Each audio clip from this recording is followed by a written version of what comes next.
लाइथांनाय जुलाई तालनि 29 सालमारियाव आश्रमबाड़ी विधानसभा बै खबजाक तकचाया आमचायो मंत्री बख्रक नरेंद्र मोदीनि मन की बात पान्दा अंगै तंगमानि जराव तिप्रा मथानि आदंरक सबाय शुक्रुप खलायै मालखं बाइक देरारिमानि हिनै बीजेपी बदलनि बखाक्ते ककशिल सामुंनि यागुलो ककति सालो हायनोहाय मन की बात पान्दा खलायजाक फिका o pandawo koknarak thani hasteni montri okra Dr. Manik Sa o patimungno tiyoi shejaka o shalo manjakha BJP State Secretary Bipin Deborma State Incharge Ratan Ghosh MDC Bhumika Nando Riang Bidyut Deborma Sanjeev Riang tei nangkuknai adongrokbo manjakha o shalo आपके school वाले तो school वाले भी सब खुश हैं कश्मीर तक बोलते आइए सुनते हैं वो क्या कहते हैं अस्मिता जी नमस्ते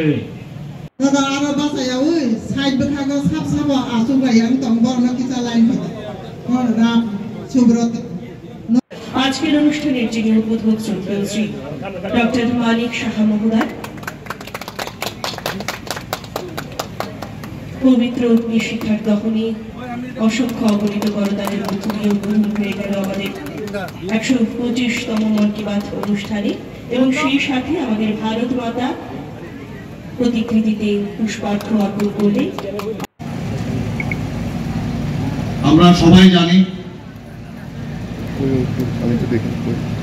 যে আমাদের যিনি মন্ডল প্রেসিডেন্ট একটু আগে ওনার স্বাগত ভাষণ এখানে রেখেছেন এবং উনি উল্লেখ করেছেন যে প্রতি মাসের শেষ রোববারে মাননীয় প্রধানমন্ত্রীজির যে মন কি বাত অনুষ্ঠান শুধু এখানে নাই আশ্রমবাড়িতে এবং এই বুথে তো হয়েই থাকে কিন্তু সারা ত্রিপুরাতে সারা ভারতবর্ষে হয় কিন্তু অত্যন্ত পরিতাপের বিষয় এবং দুঃখের বিষয় যে এই 30 নম্বর বুথে গত বছর আমরা সবাই দেখেছি মিডিয়াতেও আমরা দেখেছি যে মাননীয় প্রধানমন্ত্রী যে মন কি বাত অনুষ্ঠান দেখতে গিয়ে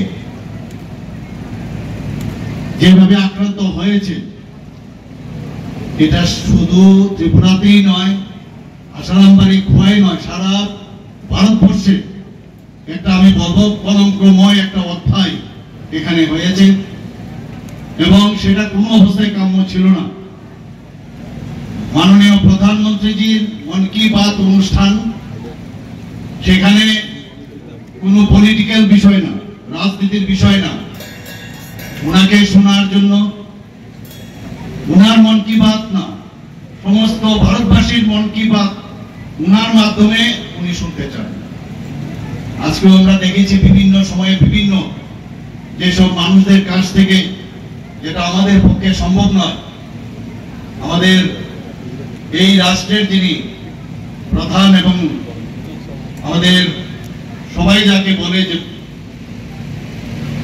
যে দেশকে রক্ষার জন্য যিনি যেভাবে কাজ করছেন দেশকে শক্তিশালী করার জন্য কাজ করছেন ওনার মাধ্যমে আমরা জানতে পারি এটার নামই হচ্ছে মন কি বাত সারা পৃথিবীর মধ্যে এমন কোন রাষ্ট্র নেই যেখানে এই নিয়ে চর্চা হচ্ছে না যে কিভাবে মন কি বাত অনুষ্ঠানের মাধ্যমে সাধারণ মানুষের সাথে যে একটা যোগাযোগ একটা আত্মিক যোগাযোগ একটা যে কানেকশন রাজনীতির মধ্যে অনেক সময় ভোটের মাধ্যমে সংখ্যাধিক্যের কারণে অনেকে অনেক জায়গায় যায় প্রধানমন্ত্রী হয় মুখ্যমন্ত্রী হয় বিভিন্ন পদে আসেন থাকে কিন্তু আমরা জানি যে প্রধানমন্ত্রীজি সেটা আমাদের শিখিয়েছেন কারণ কাজের কারণে কাজের চাপে অনেক সময় সাধারণ মানুষদের সাথে কথা বলার সময় হয় না কিন্তু এই মন কি বাত অনুষ্ঠানের মাধ্যমে যাদের ভোটের কারণে আজকে এই দেশ যারা চালাচ্ছেন আমাদের মাননীয় প্রধানমন্ত্রীজির নেতৃত্বে আমাদের রাজ্য আমরা যেভাবে আমরা চালাচ্ছি তাদের সাথে কোনো অবস্থায় আমাদের দূরত্ব যেন না কমে তার জন্য এই মন কি বাত অনুষ্ঠান এবং সমস্ত রাষ্ট্রের কাছে এমন কোন রাষ্ট্র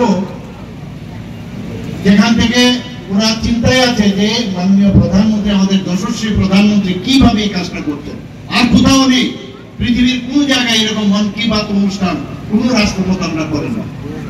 এরকম একটা মন কি বাত অনুষ্ঠান যার মধ্যে কোন অবস্থায় আজকে আপনারা শুনেছেন কোন জায়গার মধ্যে রাজনীতির কিছু এখানে ছিল না। এরকম অনুষ্ঠানে এই 30 নম্বর বুথে এই খোয়াই ডিস্ট্রিক্ট আশ্রম বাড়িতে কি করে যে আমাদের যারা কার্যকর্তারা সেখানে শুনছিলেন, আমি নিজেও দেখেছি, ছোট একটা ওদের কাছে বড় টিভিও ছিল না, মোবাইলের মাধ্যমে সেটা দেখছিলেন। এটা টিপ অফ দ্য আইসবার্গ। মানুষ প্রধানমন্ত্রীকে চায়, মানুষ প্রধানমন্ত্রীকে শুনতে চায়, তাদের উপর আক্রমণ, তাদেরকে শারীরিকভাবে আক্রমণ করেছে, তাদের যে বাড়িঘর, ওখানকার যে গাড়ি, যেভাবে ওদেরকে নষ্ট করা হয়েছে, এবং এখান থেকে বেশ কয়েকজন গুরুতর আক্রান্ত হয়ে শেষ পর্যন্ত জীবিতও যেতে হয়েছে। আমি নিজেও সেখানে গিয়েছিলাম। এটা কি অদ্ভুত অদ্ভুত এই ধরনের কালচার আমাদের ত্রিপুরাতে আগে ছিল 35 বছর, এবং এই 5 বছরের আমরা দেখেছি আগের যে সরকার, যে কংগ্রেসের যে সরকার, তাদেরকে আমরা দেখতাম। আমরা তো এই রাজনীতি থেকে বেরিতে চাই না। এটা কিরকম অবস্থা? এখানে সব ধরনের এই ধরনের যখন আমাদের প্রোগ্রাম হয় সেখানে সব লোক আসতে পারে। এখানে এমন না যে সরকারি লোক আসতে পারবে না, সেরকম না, সরকারি লোক দেখতে পারবে না, সেরকম না, কিন্তু সব মানুষ আসতে পারে। সেই জায়গার মধ্যে দাঁড়িয়ে আজকে আমরা যে কলঙ্কময় একটা বিষয় আমরা দেখলাম, সেটা কোনোদিন আমরা ভুলবো না। তাই আমি সিদ্ধান্ত নিয়েছি, আমি নিতে বাধ্য হয়েছি। আমি যাই বিভিন্ন জায়গায় যে নেক্সট যে মন কি বাত অনুষ্ঠান হবে এই আসারাম বাড়িতে 30 নম্বর বুথে আমি আসবো এবং সবাইকে নিয়ে আমি আসবো, সমস্ত মানুষের সাথে আমি থাকবো এবং মাননীয় প্রধানমন্ত্রী যে কথা আমরা শুনবো। আজকে অত্যন্ত আমার ভালো লাগছে যে একটা বিরাট মাত্রায় আমাদের জনজাতি ভাই বোন, বাঙালি ভাই বোন সবাই আমরা এখানে একত্রিত হয়েছি। আমরা জাতি জনজাতি, আমরা সবাই ভাই ভাই। আমাদের মধ্যে কোন রকম বিভেদ নেই এবং সেটা থাকা উচিত নয়। মাননীয় প্রধানমন্ত্রী একটু আগে বললেন এক ভারত শ্রেষ্ঠ ভারত। আমরা বলছি এক ভারত শ্রেষ্ঠ ভারত তখনই হবে যখন এক এক রাজ্য শ্রেষ্ঠ হবে। তবে এক ত্রিপুরা শ্রেষ্ঠ ত্রিপুরা আমরা নারা দিয়েছি।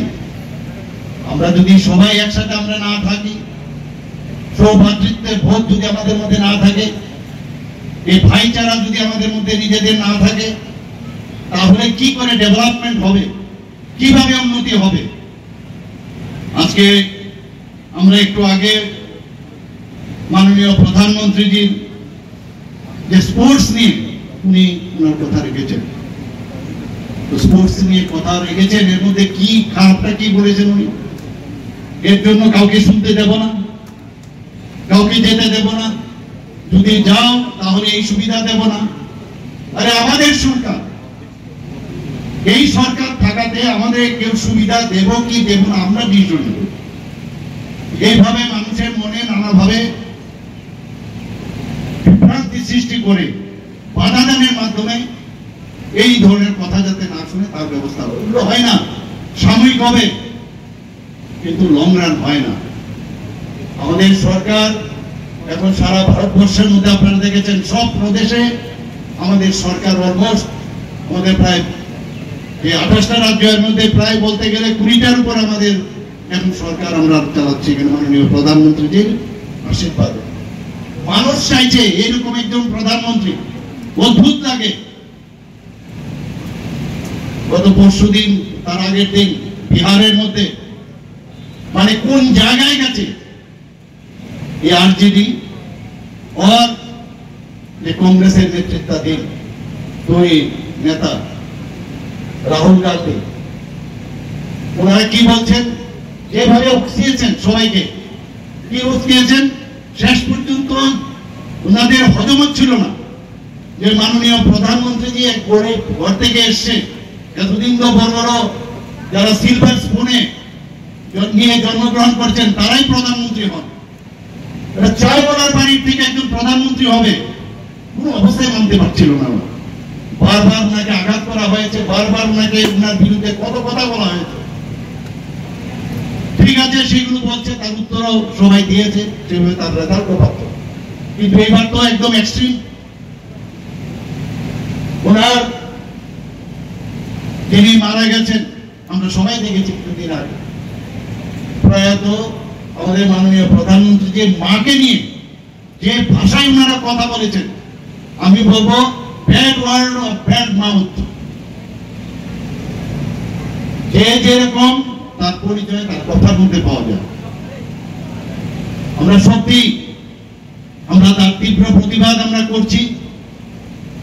রাজনীতি সরকার আসবে, সরকার যাবে, কিন্তু মুখের ভাষা যাতে এরকম না হয়, যেটা বিহারের যে সংস্কৃতি, সেই সংস্কৃতিকে আমি মনে করি সেখানে আঘাত করা হয়েছে, ভারতবর্ষে তো করা হয়েছেই, এবং কোন অবস্থায় মানুষ সেটাকে ভালোভাবে নেবে না। আবার কিছুদিন আগে 20 বছরের মুখ্যমন্ত্রী আমাদের ত্রিপুরার একজন ছিলেন, আমার এখনো মনে আছে। উনাকে সাংবাদিক বন্ধুরা জিজ্ঞেস করছিলেন যে মন কি বাত অনুষ্ঠান নিয়ে আপনি বলুন তো কি মন কি বাত অনুষ্ঠান, ওরা কে রেখে মন কি বাত অনুষ্ঠান?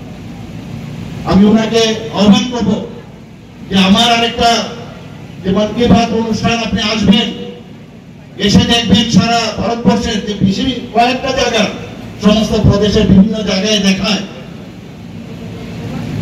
আমি আবার যদি বলি যে আপনার তো দেখা যায় অনেকের চোখে এখন ছানি পড়াতে, ছানির অপারেশনের কারণে আপনাদের ডেভেলপমেন্ট দেখতে পারেন না, বা কোথায় কি হচ্ছে জানতে পারেন না। এসে দেখবেন মন কি বাত অনুষ্ঠান সারা ভারতবর্ষে সব জায়গায় কিভাবে মানুষ দেখছে, আপনাদের আগামী দিন খুঁজেও পাওয়া যাবে না। অদ্ভুত কিভাবে কনফিউজ করার যে কথা বার্তা, এগুলোই সারাদিন ধরে কালচার করে একটা নেগেটিভ মানুষের ক্ষেত্রে নয় সবসময় কথা বলে। এই কাজটা ভালো জিনিস, সেটার কোনো অবস্থায় সেটা সম্মান তো দূরত্ব, এটা পলিউটেড ওয়েতে কিভাবে সেটাকে মানুষের কাছে বিভ্রান্তি সৃষ্টি করা যায়, খালি বলে এখানে ডেভেলপমেন্ট নেই, ডেভেলপমেন্ট নেই। আমরা এখানে দেখলাম যে পডকাস্ট, যে ফুটবল, তার বিষয়ে মাননীয় প্রধানমন্ত্রী বলেছেন কি সুন্দরভাবে জার্মান থেকে একজন ফুটবলার ওনার কথার উপর ভিত্তি করে যেভাবে পডকাস্টে ওনার কি বলেছেন সেইভাবে উনি জানতে চেয়েছেন, সেই বিষয়ে এখানে আলোচনা রেখেছেন। আমাদের জম্মু এন্ড কাশ্মীরে যে খেলো ইন্ডিয়ার যে ওয়াটার স্পোর্টস ফেস্টিভ্যাল, সেই বিষয়ে আমাদের সামনে উনি রেখেছেন। যিনি আজকে যে রুফটপে আমরা দেখেছি পিস দিয়ে কিভাবে আমাদের নিজেরা কালেক্ট করা, আমাদের ভগবানে আমাদের দিয়েছেন এই ব্রহ্মাণ্ডে সূর্যের তাপেও বিজলি তৈরি করা যায়, এবং রুফটপের মাধ্যমে আমাদের খেতির মধ্যে এখন যেভাবে পাম্প চালানো হচ্ছে সেই বিষয়েও ডেভেলপমেন্ট, পাশাপাশি মানুষের কথা। একজন উড়িষ্যার স্পোর্টস উমেনের সম্পর্কে উনি এখানে কথা বলেছেন, জম্মু এন্ড কাশ্মীরে একজন স্পোর্টসম্যানের সাথে উনি কথা বলেছেন। হায়দ্রাবাদ আমরা সবাই জানি সর্দার প্যাটেলের সম্পর্কে উনি কি বলেছেন। উনি এক একবার যেসব কথা বলেন সেগুলো আমাদের ভারত মাতার সাথে যুক্ত, প্রতিটা শব্দ। আমরা এর আগেও দেখেছি যে আমরা তো পতাকা উত্তোলন করতাম, কি বলেছেন উনি 15ই আগস্টে, গত 2 বছর ধরে আমরা সেটা সেইভাবে আমরা কিন্তু পালন করছি যে হর ঘর তিরঙ্গা। কাজ করে ওদের মনের সাথে, হৃদয়ের সাথে সেটা কাজ করে। প্রতিটা মানুষ এখানে যারা আছেন, পতাকা তো আমরা আগে উত্তোলন করেছি, কিন্তু হর ঘর তিরঙ্গার মাধ্যমে আমাদের দেশের জন্য যারা প্রাণ বলিদান হয়েছেন, এখনো যারা দেশের অখণ্ডতা রক্ষার জন্য কাজ করছেন, তাদের প্রতি সম্মান দেওয়ার জন্য এই হর ঘর তিরঙ্গা উনি বলছেন।